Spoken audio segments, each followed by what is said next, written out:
Okay, so let's take a look at the another example here of evaluating a definite integral. Again, we're going to use right-hand endpoints, and we want to evaluate this definite integral. This is the integral from 0 to 2, we say, of the function x cubed. Now, I've graphed the function x cubed here, and notice on the interval from 0 to 2 that the function is indeed positive. It's above the x-axis, right? 2 cubed is 8, right? And so the area under the curve from 0 to 2, let me shade that in, that is actually what this definite integral represents. The value of this definite integral will be this area.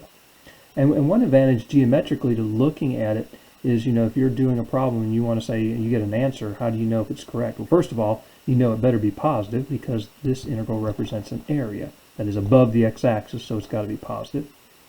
And you can also sort of guesstimate what the area would be. I mean, for instance, if you evaluate this integral and the value you got was something like 20, the value of this definite integral is 20, you know something was wrong because this area is clearly less than 20 square units. In fact, the rectangle that's 2 units wide and 8 units high, 2 times 8 is 16 square units, would be all of this.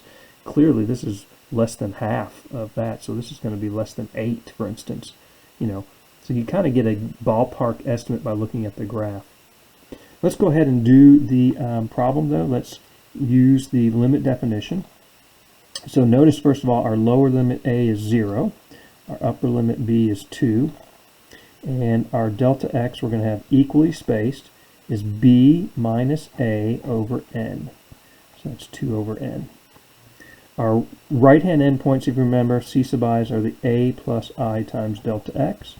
Right here, a is 0, all right, and delta x was what? 2 over n, and so this is 2I over n.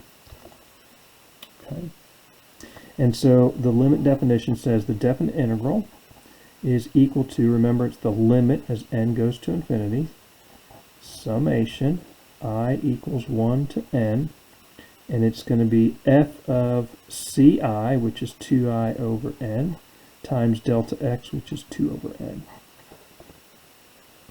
Right?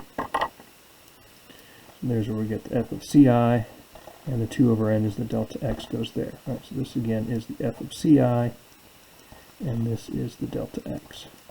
So let's, what's our f of x function? Notice our f of x function, that's the integrand. F of x is x cubed. And so we're going to plug 2I over n into that. Let's go and evaluate this.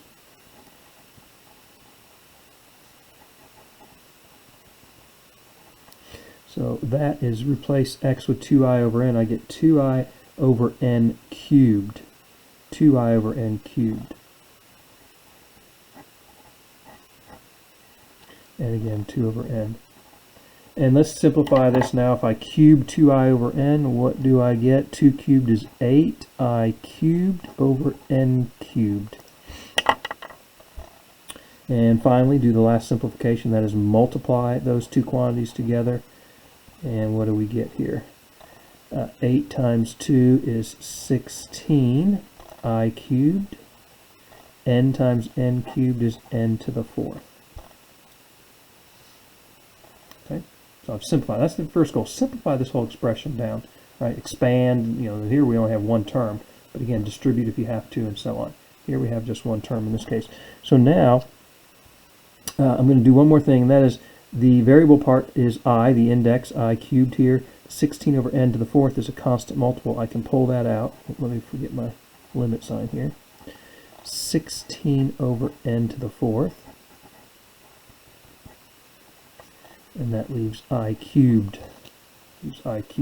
So now, right here, we use one of those power sum formulas to simplify, right? So again, I don't think we've done the I cubed yet. Let's take a look at that one.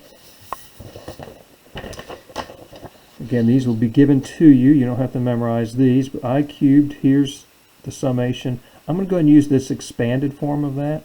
So this thing expanded is this. So that's what I'm going to use for that. So this becomes the limit as n goes to infinity.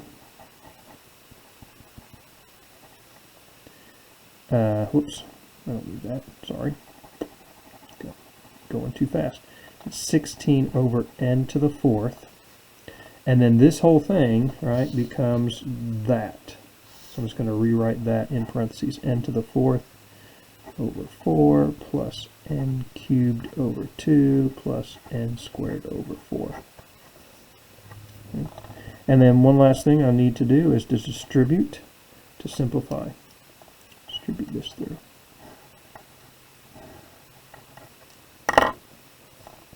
So multiplying this fraction times this fraction, the n to the fourths cancel. 16 divided by 4 is just 4. Here, 16 divided by 2 is 8, and I have n cubed over n to the fourth. That simplifies to 1 over n, so it's 8 over n.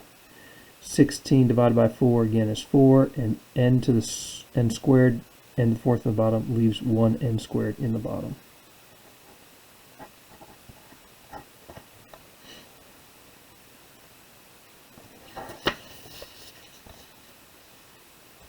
Okay, so that's just simplifying again, all algebra, simplifying this expression down as much as possible. Keep that limit every time. That limit should still be there every time, right? Using equal signs, right? And then we can take the limit as n goes to infinity.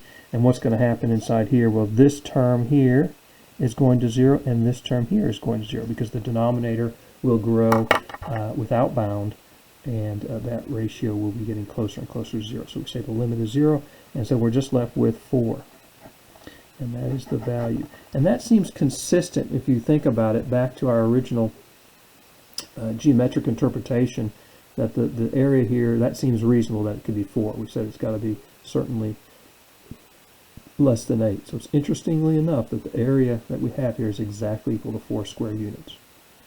Pretty awesome.